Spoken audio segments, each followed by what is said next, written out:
Бастап жатқан видеомейкерлердің көпшілігі видео түсірген кезде камераны айтарлық белгілі бір идея плансыз қозғай береді. Ол әрине жалпы операторлық приемдарды, яғни тәсілдерді білмегендіктен болады. Бірақ уайымдамаң, біз бұл проблеманы қазір шешеміз.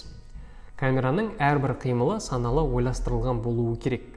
Жалпы әрбір белгілі бір шығармашылық идеяға қажет қалыптасқан операторлық тәсілдер бар. Оларға сүйене отырып, біз ойластырған кадрымызды дұрыс түсіре аламыз. Негізі операторлық приемдардың саны көп, бірақ әрбір бастауыш оператор білу қажет приемдар бар. Солармен біз қазір танысатын боламыз.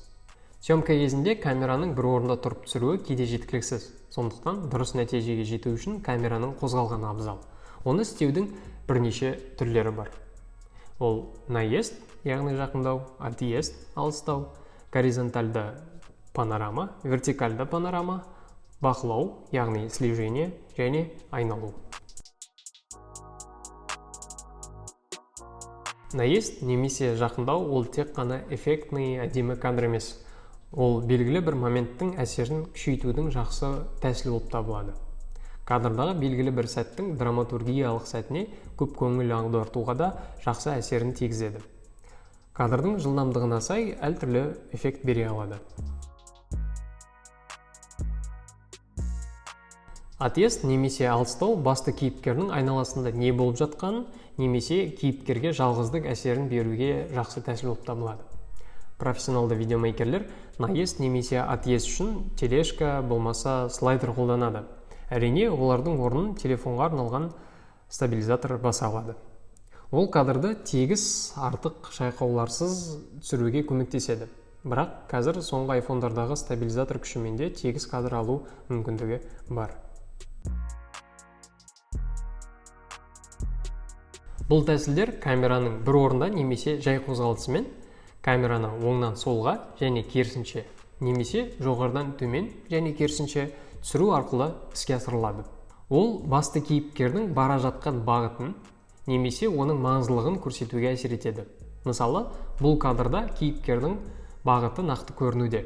Оған қоса локация туралы да көрерменге ақпарат беріледі. Ал мына кадрда вертикаль бойынша панорама жасалуда. Бұл ракурста басты кейіпкер сәулетті және үлкен болып көрінеді. Яғни төменнен жоғары түсіріп, сіз кейіпкерді үлкен қылып, ал жоғарыдан төмен кейіпкерді кішкентай қылып көрсете аласыз.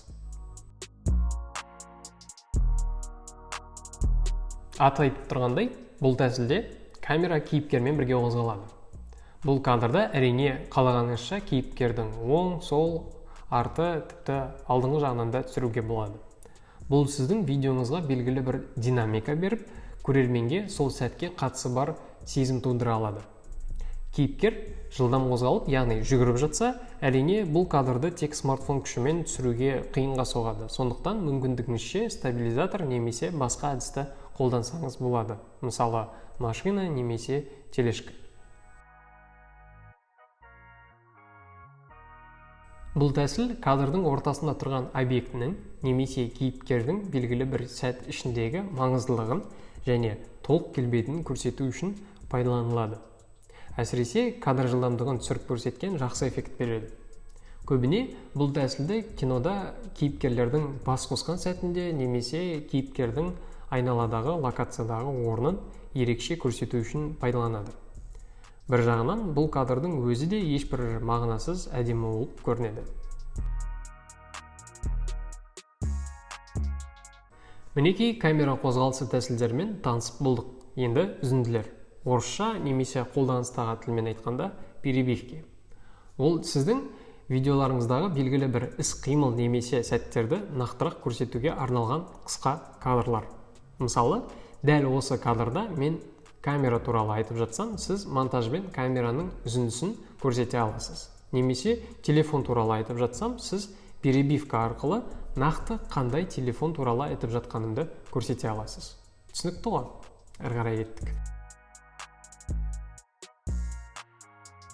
Смартфонды қолда ұстап түсірудің басты плюсы, сіз қалаған нәрсеңізді шапшаң түсіре аласыз.